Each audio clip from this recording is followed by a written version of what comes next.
the biggest frustration in businesses and generally the number one reason why businesses fail is because of people. You're from South Africa originally. Why'd you move to America? I moved for all the wrong reasons. I moved for love. I look at AI, it's a very simple framework, right? I call it automation, augmentation, auguration. In other words, it's crawl, walk, and run. What led you down that path? Why did you see it and others missed it?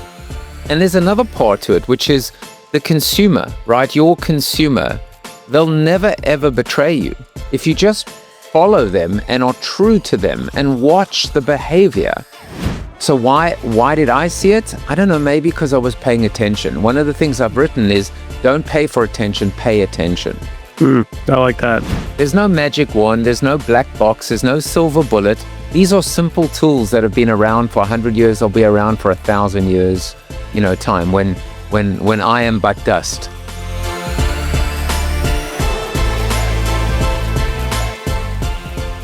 Welcome to The Show Goes On, a podcast about the people who keep businesses running behind the scenes. My name is Aamir Noorani, and today I'm joined by Joseph Jaffe.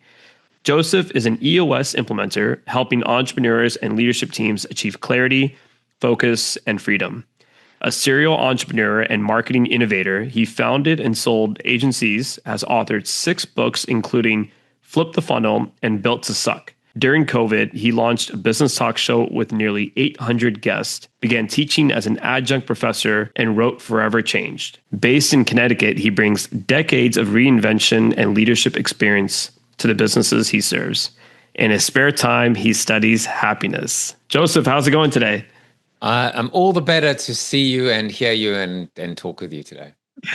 Awesome. Well, when people ask you what you do, how do you usually answer? Yeah, so my story, basically, I call it BP and AP, before pandemic and after pandemic. So before the pandemic, I'd worked in marketing. I worked for a company called Nando's Chickenland. I worked on Madison Avenue, came to the US in 1997. I'm originally from South Africa. I went out on my own 2002, and that's when I wrote 5 books, keynoted in over 51 countries, started 2 companies, sold them. And then this thing called COVID hit.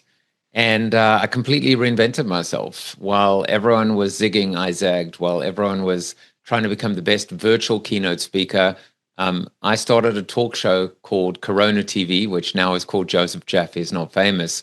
Started teaching. I really just wanted to help people that were either stuck at home or stuck in general. And then about 2.5 years ago, I became a professional implementer. So, if you look for the common threads, there are many. There's this idea of get unstuck, return to growth, become forever changed. But the way I look at it today is I really help entrepreneurs run a better business so they can live a better life. That's how I balance the coaching with happiness. This idea of one without the other, right? We talk about work-life balance. But in this case, the thing about entrepreneurs and businesses is most of them fail, right? Most of them are not going to make it. And the reason they're not going to make it is because of a couple things, mainly cash flow. That's the left brain, but the right brain example is, or reason is people. And typically it's themselves, like we get in our own way. And so what happens in that small little percentage of those that actually make it, they finally sell the business or they achieve their dream. And then the next day there's this darkness, this hole, this emptiness. Now what? Right? Because we chase this elusive goal. And then when it finally arrives, the next day we're bored or we're scared or what now? What next? That's why that better life is so important, because, there's got to be a journey and a destination. So that's how I describe myself. It changes depending on who I'm talking to. But at the end of the day, it's really about helping entrepreneurs run a better business so they can live a better life. That's awesome. A lot to unpack there, but I want to start with you're from South Africa originally, right? Yeah. Why'd you move to America? How was that? I moved for all the wrong reasons. I moved for love. So I describe her as she was my ex-girlfriend and current wife, which generally comes out a little bit differently than I wanted it to. And also, she's not here right now. Otherwise, I'd be sleeping on the couch. But yeah, I came for her. So, I mean, the insight there is I'm working for this unbelievably cool company, Nando's Chickenland. I was the third marketing employee in the company's history. I'm living my best life. But the one thing I don't have is love. And so you realize that everything is a variable in life, right? Everything can be changed or interchanged, where you live, where you work, ultimately. But the person that you want to spend the rest of your life with, I mean, that's not really a swap one in, for another one. And so I came to the US with really, I don't know, I thought I was going to do an MBA. That didn't work out. And I ended up getting a job in advertising, and the rest is history. Okay. So you made your way through advertising, and what led you down like the entrepreneurial route then? Yeah. So the thing about it, it's such a good question. Generally, necessity is the mother of invention. And, when I left the agency world in 2002, I encountered this amazing, like Renaissance, this honeymoon period where I was looking for another job, and then suddenly my phone at the time was ringing off the hook, which is people saying, hey, I'd love you to come and talk to our sales team, or we're having a conference and we'd love you to come and talk to us. I'd been writing articles at the time, and I was pretty prolific on the conference circuit while I had a day job. And so suddenly, before without realizing it, I became an entrepreneur. I was a consultant, this idea of you eat what you kill, and if you don't kill anything, you go home hungry. And just this natural, I guess, ability, whether it's initiative, intuition, just this ability to want to create my own path. And so, one thing led to another. The next thing I'm doing was starting businesses, not knowing the first thing about really what it took to run a business and grow a business. Spoiler alert, it's hard. Yeah. Which is why I help entrepreneurs now avoid some of the mistakes that I made and help them in shortcuts. So I tell you, the two hardest things I've ever done in my life, one was selling. And guess what? We're all selling all the time. Selling just like your services. Everything, right? Even when you're a buyer, you're still selling because you still have a boss. Or, if you're a buyer in terms of, like, let's say you're a marketer, you're a brand marketer, you're a chief marketing officer of Procter & Gamble or Coca-Cola, you're still selling. Yeah. You're selling internally to your shareholders, to the board, to your shareholders, and externally to your consumer. And so that humility that comes from actually realizing that, you're always in service of something or someone greater or bigger, reporting to someone, is powerful. And so often we forget that, and we become arrogant and lose that humility. So the second hardest thing, I said being a seller and being an entrepreneur. Yeah. You talked about the articles that you're writing, and you've also written 6 books. So clearly you have an affinity for writing. Where did that come from? How did that get started in your life? I always loved writing. And when I was in school, in high school, we used to write composition, English composition. I would write every essay or every composition, and I would leave thinking I either got essentially 100%, top of the class, or 0. So there was always an edge. There was always this idea that I never played it safe when it came to writing. It just allowed me to express myself in a different way, the written word. And it carried in. And the funny thing is, one of my bucket list items was to write a book. And I never thought it would happen. And now I've written 6, and I'm thinking about the 7th. There's something powerful in a time, right, where our attention spans we suffer from what I call MDD, media deficit disorder. That's good. Everything's just shorter and shorter, right? Speed reading, listening to a podcast at 1.5x, tweets or X's or whatever the hell they call it. And so what we have to do is actually slow down to speed up again, because, I mean, these attention spans. By the way, the real text, the great texts, when it comes to theology or literature, etc., are smaller texts that you can read, one paragraph and spend your entire life poring over it and trying to understand it. But that is not happening on X. Yeah. I'm sorry, it's just not. Yeah, and I think that's one of the reasons why I enjoyed podcast format is because it is long form. You are able to take your time and really delve into topics. X, there's a lot of scrolling, but yeah, I get what you're saying. Even on podcasts now, sometimes I will listen to it on 1.5 speed. So and think about whether it was Tim Ferriss or whether it's Stephen Bartlett, Diary of a CEO, or Howard Stern, long form content. I mean, even Joe Rogan.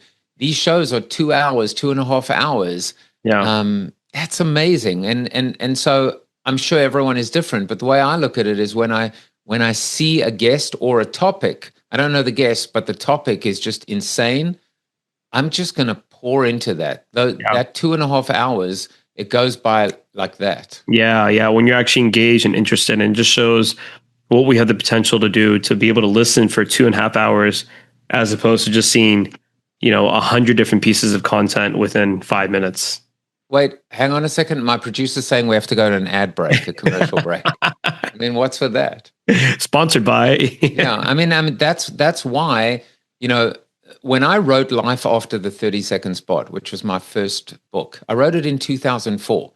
And I predicted the end of the 30-second commercial as a metaphor, but also quite literally, and also scripted drama and comedy. And now when we see what's happening with late night talk shows, I predicted it all. I predicted it all because it was just so obvious that I created the vicious cycle, which is that at the end of the day, when eyeballs are fleeting, and because of fragmentation and proliferation and choice, and at the time, internet and so on and so forth, well, what happens is when the eyeballs decline, the next thing that declines are the ad dollars. And when the ad dollars decline, the next thing that declines is the content, the quality of the content, which ushered in the rise of reality television. Guess why? Because it's so damn cheap. And I wrote about that in 2004, when I think Survivor was probably just maybe in its first or second year as well. And so now, we're seeing it. We're seeing that what consumers want, they don't want perfection. They don't want laugh tracks. They don't want scripted, kind of drama and comedy. They want authenticity. They want reality, not reality TV as much as just reality. Why was this so obvious to you and not to other people? Because that's very interesting that back in 2004, you had already predicted that the 30-second spot was disappearing. And it definitely did. Now we see ads that are just done like that, or, pieces of content like TikTok. Of course, that's the main thing that comes to mind. But what led you down that path? Why did you see it and others missed it? I mean, I guess it's a superpower. I mean, it's just something that I've always been able to do, as an account planner, just throughout my career. If I probably went back and dissected it or traced it back, it would probably be a little bit of Nando's and a little bit of working in the agency world, etc. But there are lots of influences. Like, for example, there is this. I once saw a guy by the name of Rex Briggs on stage, and he pointed his finger and he said, "No, don't look at the finger. Look at where the finger's pointing."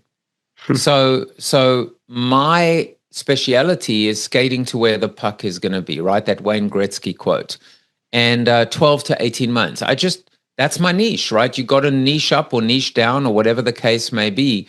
And there's another part to it, which is the consumer, right? Your consumer. They'll never, ever betray you if you just follow them and are true to them and watch the behavior, right? So often, what was happening with the dawn of digital is that consumers were just flocking to the internet, getting more comfortable about buying, about browsing. Speeds were getting, so everyone was lost in the bubble. Everyone was lost in greed and cluelessness, right? That was businesses chasing dollars. But if you chased the consumer, the consumer was going to lead you to where you needed to get to. So in that book, I came up with what I call 10 bold approaches. One of them was called consumer generated content. YouTube didn't exist yet. One of them was called communal marketing, which I defined as marketing to and through communities. The term became known as social media, and Facebook didn't exist. One of them was called mobile. There was no iPhone, and I can go on and on and on. So why did I see it? I don't know, maybe because I was paying attention. One of the things I've written is don't pay for attention, pay attention. I like that. Don't pay for attention, pay attention. Yeah, just pay attention. Going back to entrepreneurship, I mentor a lot of founders and startup founders, and I say, open your eyes, open your ears. What do you see? What do you hear? What frustrates you? What makes you curious? What pisses you off? Like when we see all these businesses, whether it's the story of GoPro, right? Just a surfer who wanted to be able to capture that moment from their perspective, or two guys who could never get a cab or a car when they needed one, so they started Uber. All of these stories can come down to these just moments of frustration or curiosity or discovery or just personal anecdotes. And but are we paying attention, or are we just blind to all of the signs because we're looking too far forward as opposed to in front of our own nose? Yeah. Have you read about that video generator that OpenAI came out with? I think it's the Sora 2. Yeah, Sora.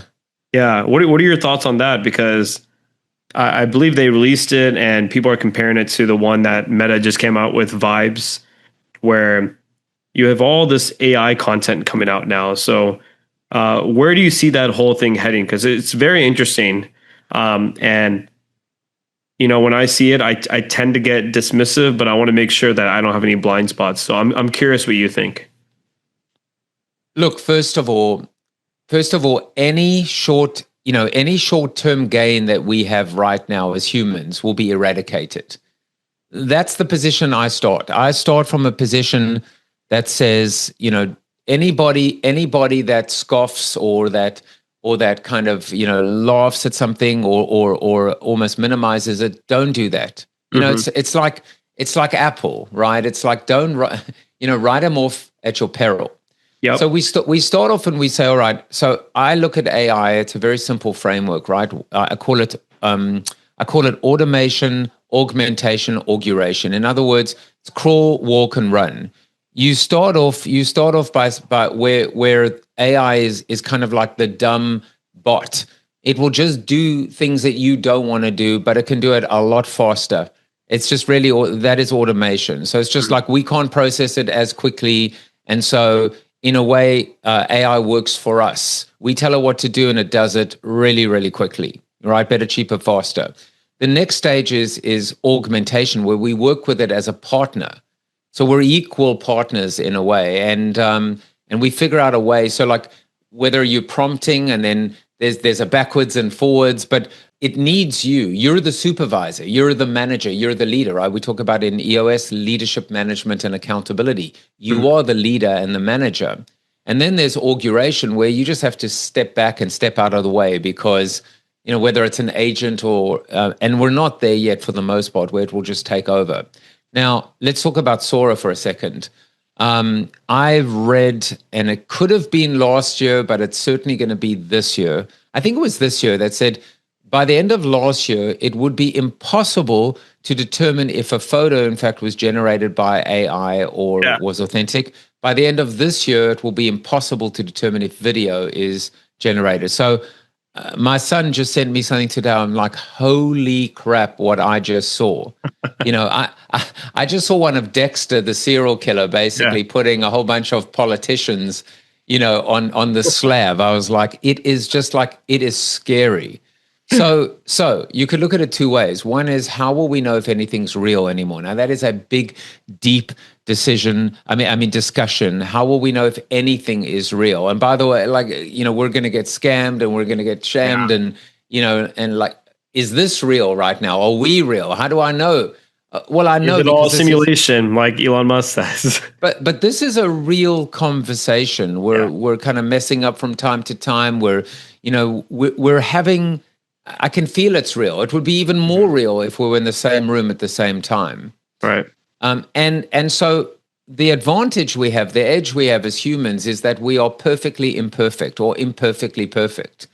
It is the flaws, it is the gremlins, it's a little bit of, it's empathy, it's a whole bunch of things that we have right now, but don't rest on our laurels, because at some point, we've already seen data showing that AI therapists are actually leading, are delivering incredible results in terms of drops or decreases in depression or anxiety, etc. So like the results are there. So write it off at your peril.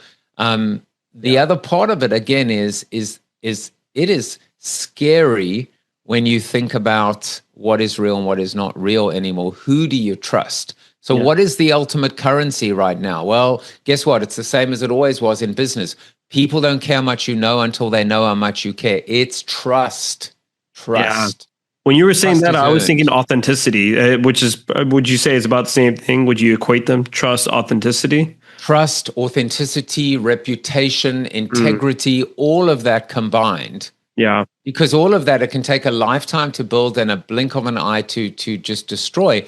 And the fact is, the reason why I work so well with AI is because I know what I'm talking about. I know my stuff. I know it.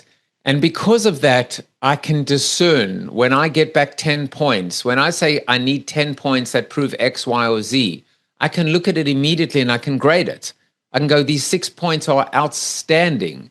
These 2 points, whatever you were smoking, send me some of that, right? Like you're hallucinating, like brother.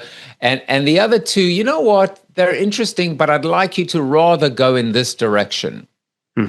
So we've seen data that's shown us that AI is destroying our critical thinking because we're stopping to think critically. But if we continue to think critically, and again, David Ogilvy, ad legend, he said and I'm going to use it with AI, we should use AI not as a drunk uses a lamppost, but rather as a guiding light. Yeah. So if we use it as a crutch, it will become reliant on it. And the last thing I'll say, the other analogy, it's like GPS, right? If you use Waze and Waze tells you to literally like drive off a cliff, you'll drive off a cliff if you're actually not looking at the road and the signs. So we cannot abdicate our common sense, our critical thinking, our empathy to a machine, at least not yet. Yeah, I hear you on that. And I've read those same things about the critical thinking being disrupted by AI. And I think one of the other things that's interesting to me is the echo chamber. So when you are believing in a certain perspective, if you keep poking ChatGPT or whichever bot you use, it'll continue to take you down that path, and it'll reinforce whatever you're thinking. That's one of the things I've noticed a lot. It's just like echo chamber where it's kind of validating and agreeing with your point. Whereas sometimes you could be with another person, your partner or your friend, and they're like, no, you know what? Actually, man, I don't agree with that at all. I don't feel like the bots always take that approach unless you prompt it to do it in that fashion. Yeah, and if you turn around and you say, you're agreeing with everything I'm saying, be more critical, it's biased already. So everything that comes back, and that's why people have to actually just wake up and realize that at the end of the day, AI is like a booster.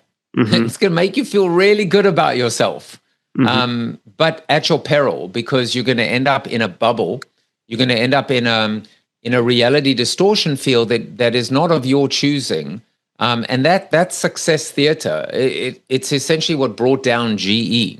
Yeah, a lot of presidents are like that, which is don't tell me any bad news, just surround me with good news, with yes men or yes women, and so it's the same thing when it comes to entrepreneurship, right? It's this idea of, do you want me to tell you what you want to hear or what you need to hear? We call it open and honest. We call it entering the danger. It is so important to be able to just cut through the fluff. And we talk about,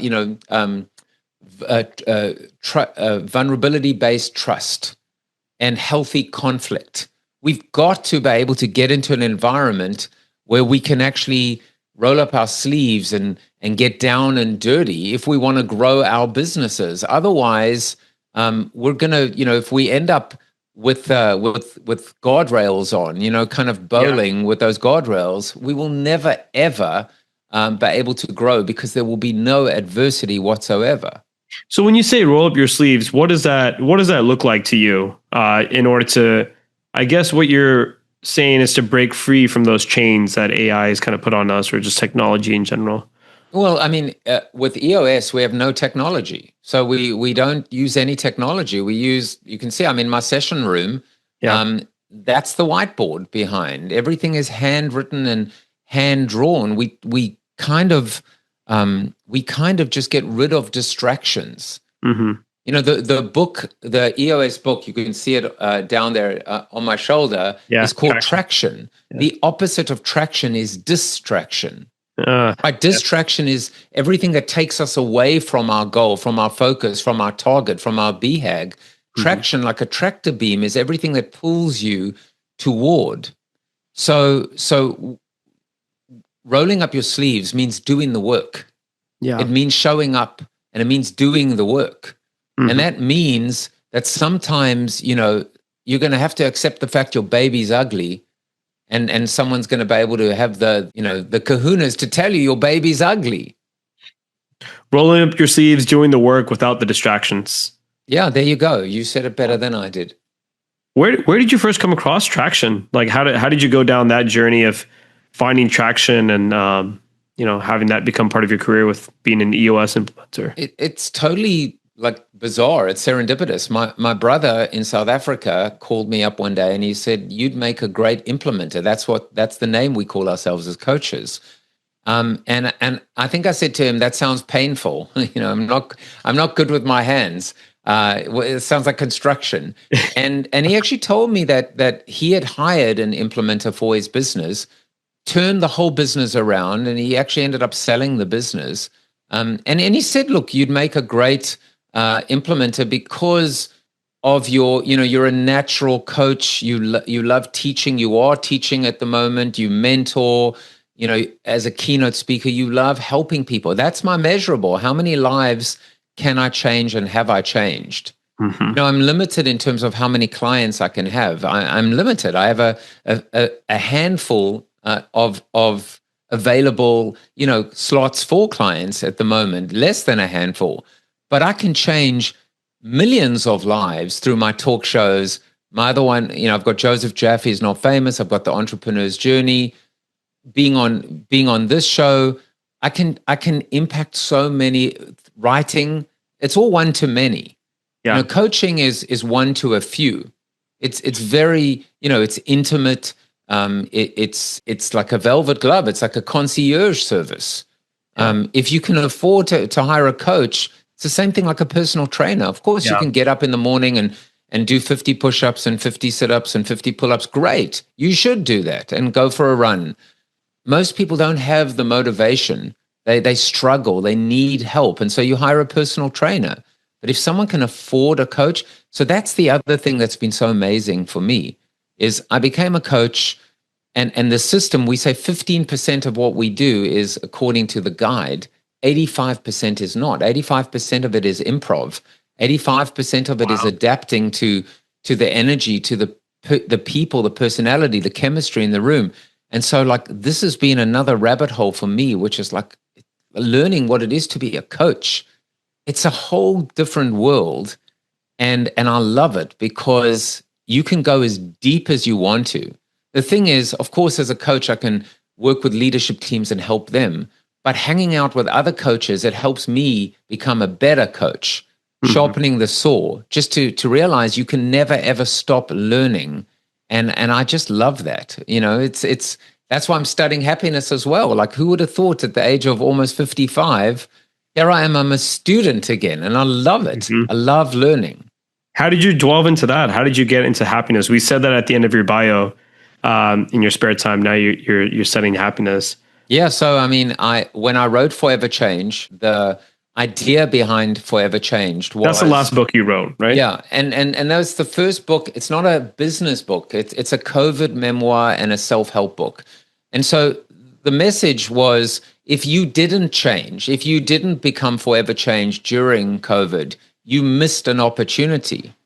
But don't worry, there's still time. And it shouldn't have to take death, divorce, being laid off, a global pandemic, midlife crisis to become forever changed. And then the final part is, what if there was a formula? What if there was a way? And so I created what I call Amor Veritas Vigor. Love what you do, which is happiness. Be true to yourself, which is purpose. And stay the course, which is energy, stamina, endurance, grit, resilience, the long game. So it was writing that I started to like find out all about just the not a lot of people talking about it, but there's this growing, beautiful, growing, body of work and people that are studying happiness.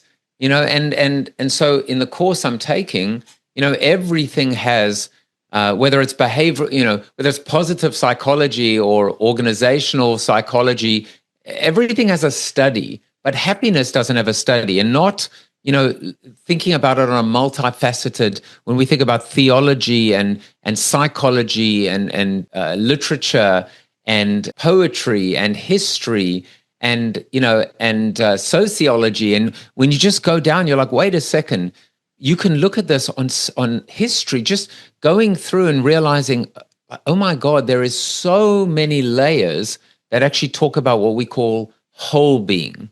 It's not just I'm happy, I'm sad. It's about this idea of both a journey and a destination of recognizing that this thing we call happiness is so deep. Right? Even just the concept of spirituality. It can be religion, it can be nature, it can be purpose and passion, it can be presence, it can be mindset. I mean, you could spend your whole life just talking about the spirituality side, and there isn't. It's called SPIRE: spiritual, physical, intellectual, relational, and emotional. So now I'm hoping to overlay that with my business coaching to actually realize, you know what? The biggest frustration in businesses and generally the number one reason why businesses fail is because of people. Getting the right people in the right seats, building strong leadership teams. It's all about people. And those people, not bots, not AI, not machines, but also those people are also, working on their whole being, their spiritual, physical, intellectual, relational, and emotional whole being. So when I found out there was a course, I was like, I just hit the jackpot.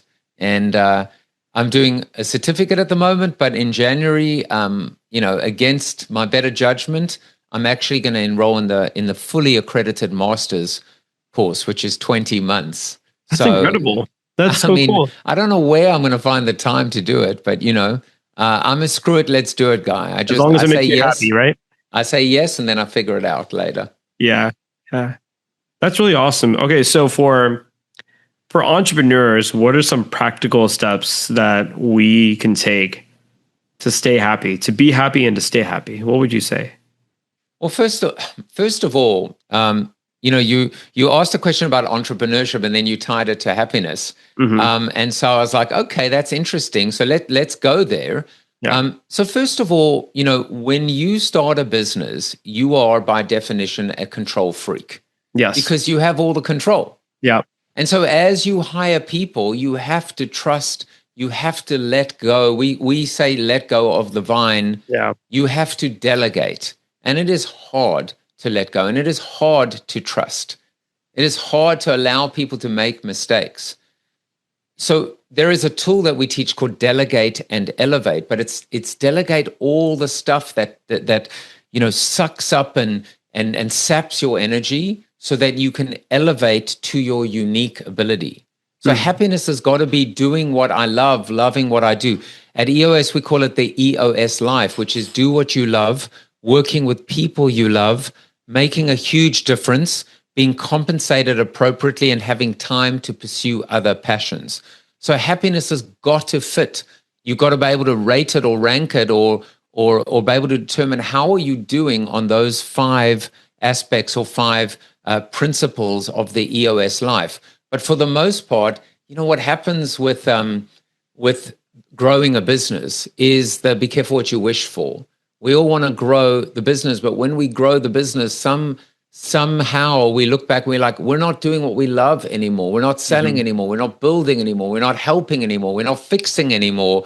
We're now just like glorified admin.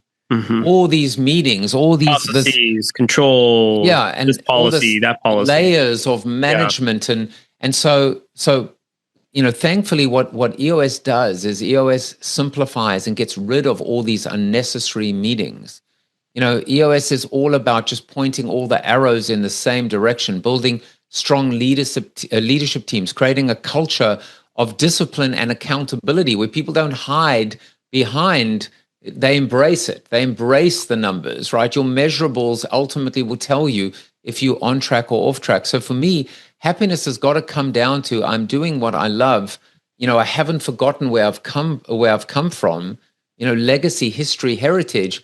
And guess what? I still have time to be a family man or woman or whatever the case may be. And there's more to it, but I would say that's a good start.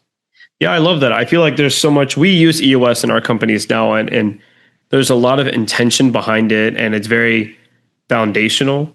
And if you do follow the basics, then it allows you to take time away from the business because you have your regular cadences, right? You have your weekly L10, you got your quarterly where you can get everyone back on track and set new rocks that reflect the upcoming priorities. So, and that's why they call it, we call it the meeting pulse, right?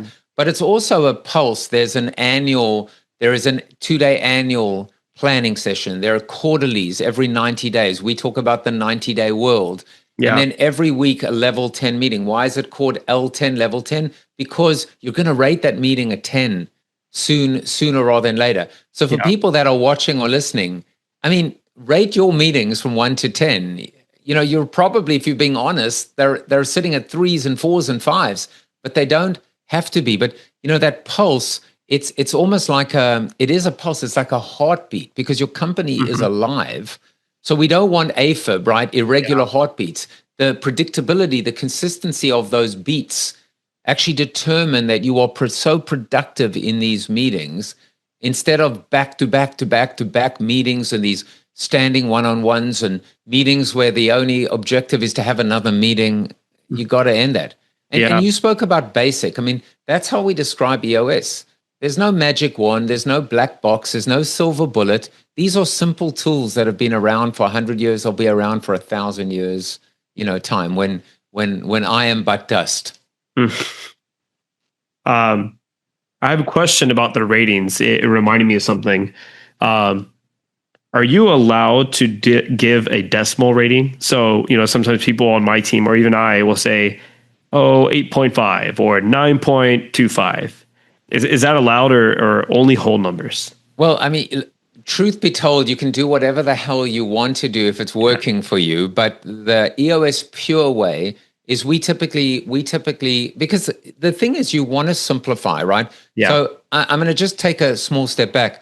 When you have your L10 meetings, you start off with something called good news. And when you do good news, you have someone called the brave one who wants to start. They're the brave one, and then you move to their left. And that's the way it goes. It's just who's the brave one, move to their left. No skipping, no passing, no awkward silences. So when it comes to ratings, we typically rate either whole or half. So it's 8.5 or 9. Some people, I don't know, you always have one smart ass who's like 9.9. I'm like, I'm rounding that to a 10, 8.75. But you know what? If it works and it's part of your personality, and there's always someone who does it, you kind of look forward to what they're going to do. Yeah. But for the most part, 9. When I mentor at Founders Institute, they do a brilliant thing on ratings. So we have startup founders that pitch to us, and we have to rate them 1 through 5. But guess what? You can't rate a 3. And you know how hard it is when you're rating 1, 2, 4, or 5. So 5 means I would invest my money. Yeah. 4 is I would become an advisor. 2 is you got to pivot, and if you change this thing, and 1 is this is not viable, and you really do need to go back to the drawing board. But when you're 3, you're like middle of the road. You're on the fence. I like that. About it. There's no conviction between a 2 and a 4. It's huge. It's huge, and there's no conviction behind a 3. So I actually really like that a lot. It forces someone to actually take a stand. Yeah. So one, here's a little tip with, so when I teach and train like ratings, I go, so I'll give you two tips. One is when you rate, you are rating on behalf of we, us, and our, not I, me, or I, me, or what's the other one? You? Or I, me, or I guess it's just I or me. Yeah. So I'm sure there was a third one. But what you're doing is it's not Me, about myself, you. I don't know. Myself. I suppose it's myself, me, myself, and I. Yeah. So it's how did we do as a leadership team? Yeah. How did we do as a team? And so when you do that, it's not, well, I'm cranky, or I woke up on the wrong side of the bed, or I got a headache, or I was late. So it's that helps. I find the other thing that's a little tip when you're thinking. I mean, there are many different ways to think about it, but the one thing that we heard at one of our, so we as implementers, we meet every 90 days as well with all the coaches. Oh, really? And someone said at the start, they said, when you rate this meeting at the end of today, anything less than a 10, I want you to look in the mirror and I want you to say, how was I responsible for that rating? What could I have done to have gotten that to a 10? So, for example, if IDS, which is what we call the issue solving track, identify, discuss, solve. If you didn't like IDS because you felt it was dragging on or the issues weren't prioritized, then it's on you to raise your hand and go, I got to tell you something. I got a problem with this IDS, and here's what it is. Open and honest, entering the danger.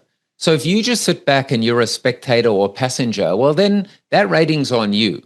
Yeah. Even though you're trying to, the 1 minute manager and the monkey, even though you're trying to put that on somebody else's shoulder. Yeah. I guess it forces all of us to take accountability. Yes. For our experience in the meeting. It's exactly that. It is meeting accountability, the rating. Yeah, that's brilliantly articulated. I'm going to have to make a note of that. During the pandemic, you had mentioned this, everyone was zigging and you decided to zag. What were you thinking? What was going on in your mind during the pandemic? Why did you feel like you wanted to do things differently? I'm curious.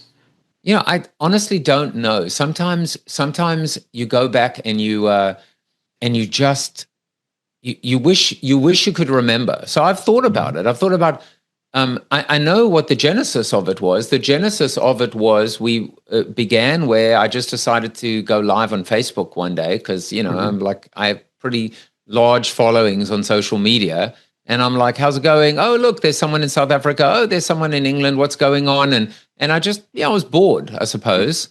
And then I did it again. And then I actually went for a COVID test early in the first week or two because my wife actually had COVID. She was got it right at the beginning. Oh, wow. Okay. And so I went for a test and I was had my phone up and it was unbelievable. The town I live in was a ghost town. It was so eerie. It was like the zombie apocalypse, like The Walking Dead. It was so freaky. And then I got my test.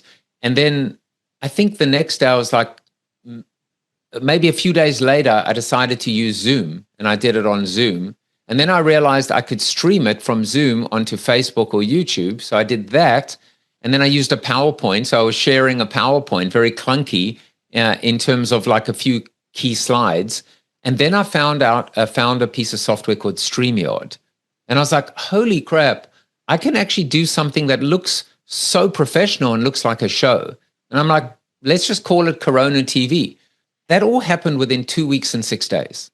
Wow. Within two, and then I started doing that, and then I was talking to my sister who lives in London, and she had a spinning studio, and they had to close it down. So she put all the bikes on a U-Haul and asked how many of her clients wanted a bike in their home, and so she dropped it off and she started streaming to them. Oh, cool! So she created this thing where she could be giving classes from her home. And so I was like, you should come on my show and be my guest. She was guest number one. So awesome. So, the thing that's so amazing is that my process is what I call ordered chaos. Mm-hmm. I just do something and then I kind of put a shape on it afterwards. I like that. So you have a bias towards the action and then you figure out all the pieces around it afterwards. It's fire, ready, aim. So it's it is the art of experimentation, right?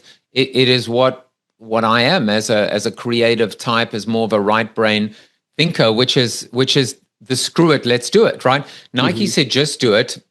The other version of it is screw it, let's do it. Just say yes. That sounds like the name of another book, by the way. Exactly. Just say yes and then figure it out later. So the thing is, the way our brain works, actually, it is physiologically, the way our brain works is our brain compartmentalizes. So whenever our brain is exposed to something it's never seen before, it tries to work out, where have I seen this before? It tries to put it in a container.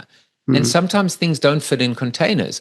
But the more you think about it, the more your brain is going to talk you out of doing something. And you're going to end up procrastinating, and you're going to end up becoming indecisive. So we always say, sometimes teach Napoleon Hill's, right? It talks about decisions, right? Brokies versus wealthy people. Well, he says wealthy people are people that make decisions quickly and change their mind slowly, whereas brokies, they take too long to make a decision and then they change their mind quickly because they're swayed by public opinion. So we all want to make the right decisions quickly. But the next best thing is making the wrong decision quickly, followed by making the right decision slowly, followed by not making a decision at all. So for me, you asked about how did I, it was just, I just did go. it. Yeah, you made a decision, just go. But I just did it. And the hard part though, I again teach this a lot, is I say 50% of the time when you get advice, you should nod your head and smile and go, thank you so much, that's amazing, and just ignore it and do the opposite, right? But 50% of the time, do exactly what you are told, the way you are told it. Don't even, do not pass go, do not collect $200, etc. The art is in knowing when to actually do it verbatim and when not to. That is the difference between success and failure when it comes to a visionary entrepreneur. And so how do you know? You surround yourself with people you trust. You build a strong leadership team. You get a coach that's going to tell you what you need to hear, not versus what you want to hear. You get a mentor or board of advisors. So you build up a team of people. That's how you do it. That's how you know when to listen and when to politely nod your head and ignore.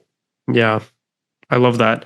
This last book that you just wrote, tell me the name of it again. It is Forever Changed. Forever Changed. Okay, so what's this one about? And Forever Changed is how a global pandemic changed my direction, my purpose, and my life. I just tell the story. I tell the story of COVID decimated my revenue, my business. I never earned anything for 2 years. In 2021, I turned 50 in 2020, and 2021, I found out I needed open heart surgery. Oh, wow. So it was a plumbing. I was fitter than I'd ever been. Plumbing accident. The cords on my valve snapped. And I was completely asymptomatic. It was insane.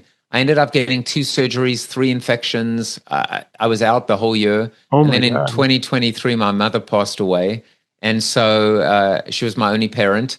And so, my dad died when I was 4. And so I called it the trifecta of trauma.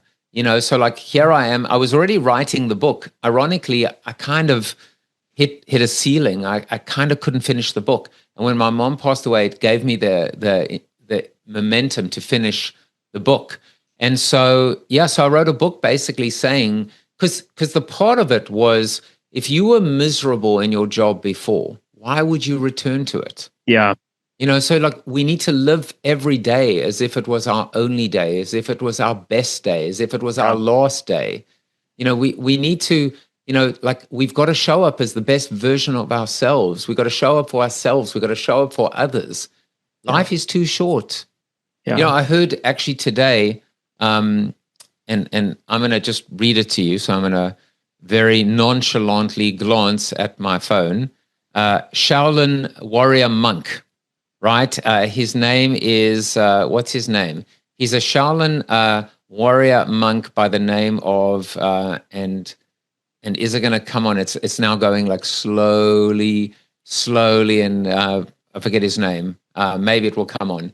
But he actually spoke about this idea, which I thought was quite brilliant. He was like, if you were the director of your life, of a movie about your life, like right now, if you could just get up and look at yourself and be directing and like, what would you say? What would you do? Would you be like get off your ass? Like you gotta do more. Like, why are you just sleeping the day away? Like, what is the story? If you were the actual director of your life, a movie about your life, and you could just extract yourself right now, like, what would you say? Like, I just thought that was a brilliant concept as well. Yeah. Like right now, this is great. This is a great way for me to spend an hour of my life. This is what percentage of the hours in your day, do you like will you never get back that you wish you could? Yeah. Happens. Yeah. More often than not, it happens. And being able to like have that valuable time where you stop and think, wow, that was really great. And I feel like that's the part of our brain where we were very intentional. And then once you're living with more intention, all that gratitude just pours out and you feel like you're living a life that's truly fulfilling them. Yeah, that's why. I mean, like, I'm jealous of you that you're on the other side of the microphone today, because, it's so awesome just to spend time with people and to learn from them. Like I've written notes as well. So I'm learning by doing this. I have my notebook. I'm writing a ton of things down that you're saying. I mean, I have to make a point, and I owe you that this idea of the rating in the meeting, that's meeting accountability. That's what it is. It's a beautiful thought. Yeah.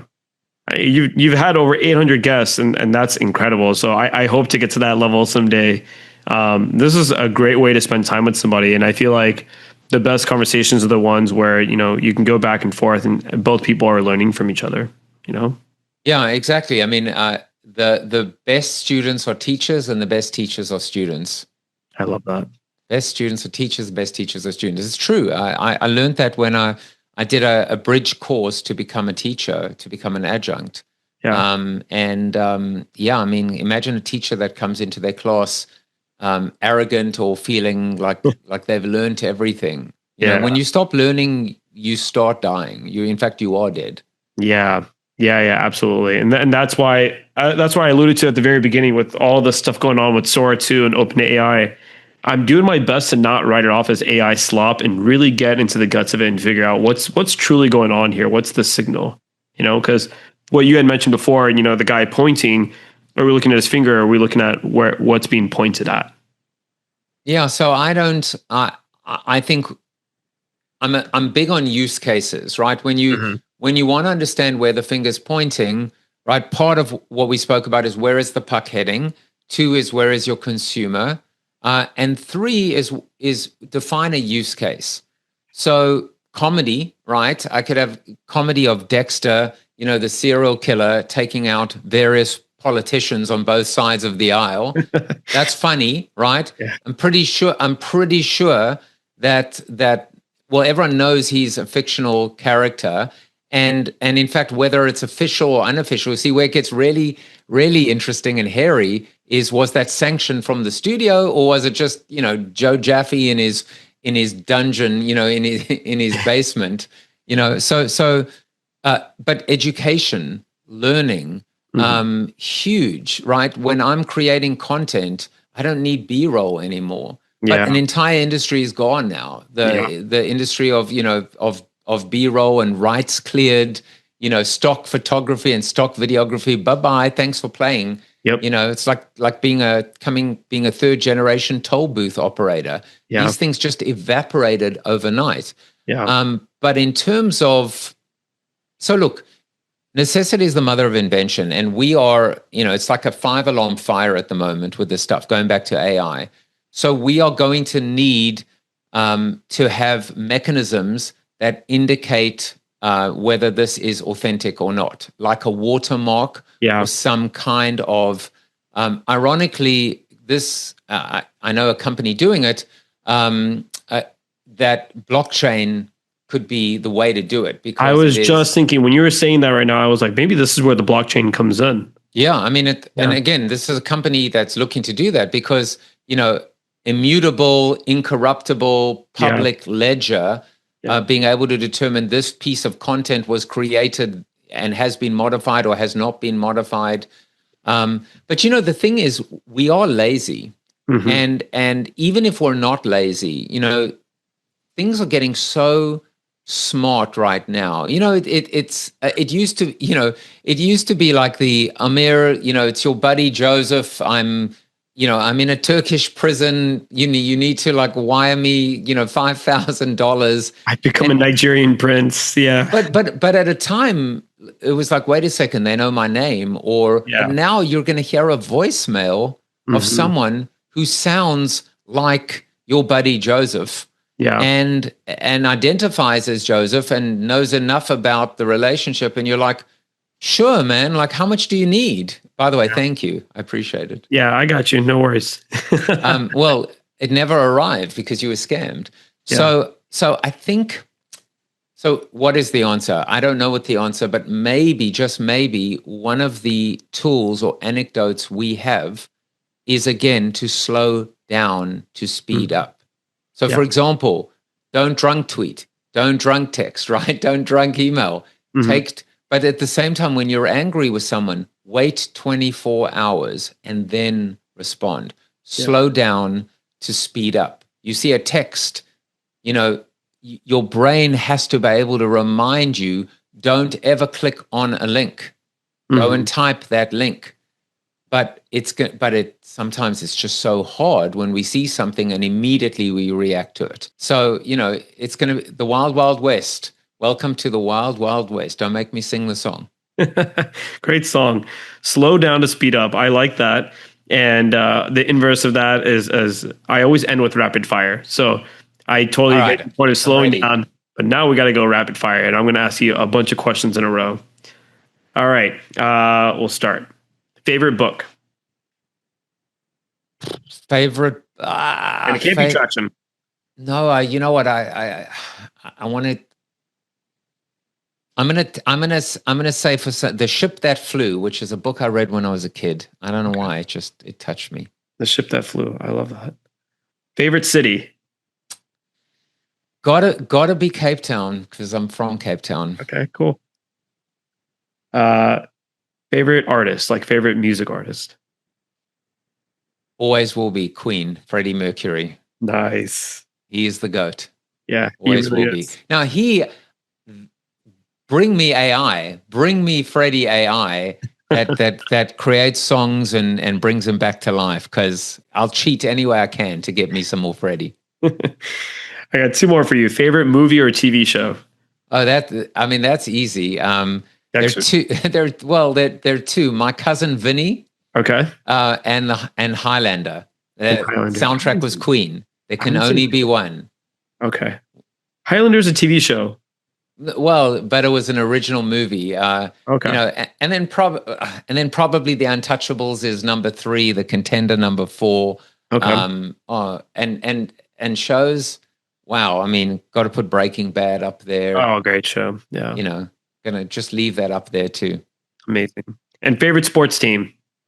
I mean, Spurs, Tottenham Hotspur. You're a Tottenham fan. I've been a Spurs fan since 1981. It has been painful, but last year we finally won a trophy. 17 years without a trophy, 41 years without European glory. I love Spurs. That's amazing. Congrats to the Tottenham Spurs. When you said Spurs, I'm a huge basketball fan, so initially I thought you were talking about San Antonio. The San Antonio Spurs, yeah. No, Tottenham Hotspur all the way. Come on, you Spurs. I love that. Joseph, thank you so much for joining today. I really appreciate you. And before we sign off, any final takeaways or anything you'd like to share with everyone? Yeah, this is also, by the way, something I learned from one of my guests. This is what's called liminal space, right? As opposed to subliminal. And often the real magic happens when you say, do you have any final words? Or actually when you stop recording, ironically, but you can never get that because it's always when you've stopped. I would say to entrepreneurs out there, you don't have to be alone. You don't have to feel alone. Remember, actually Gino Wickman, the founder of EOS, said this. He said he's done 2,000 sessions. And he said in 2,000 sessions, he said there is only one contributor to success in a small or medium in a growing business. He said there isn't even a close second. It is building a strong leadership team. Surround yourself with good people that are bigger, they're better than you, that will challenge you. And you'll have fun. My first boss said, have fun, make money. I changed it. I said, have fun, do good, make money. You can have it all if you have the right priorities. I love that. Have fun, do good, make money. Yeah, why not? Yeah. This is great. Thank you so much. It was very nice meeting you. You're welcome. It was a pleasure.